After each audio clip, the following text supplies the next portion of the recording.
Hello everybody and welcome. In this video I will show you how to fix Bluetooth pairing issues for your headphones Pixel Buds Pro 2. Firstly, make sure that your Bluetooth is turned on. Here we go.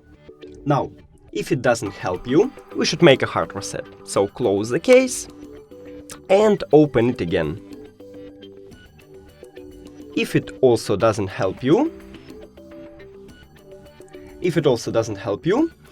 click on the settings icon near to your headphones, then forget device. Now close the case, click on pair new device and open it again. It should enter to pairing mode automatically, but if it doesn't, just press and hold the back button on your charging case for at least 3 seconds.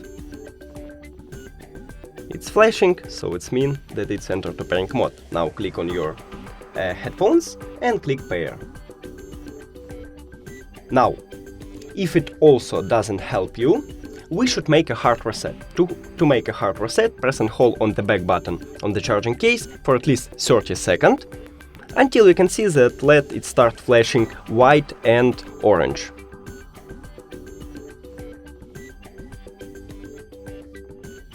Here we go.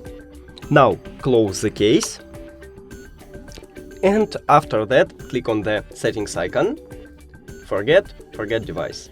Now open it again, click on pair new device. Is it entered to pairing mode? Yes, it is. So click on it, pair, and we just did it. Thank you for watching this video. If you found it helpful, please consider subscribing to channel and leave the like on the video. It's really important to us. See you later!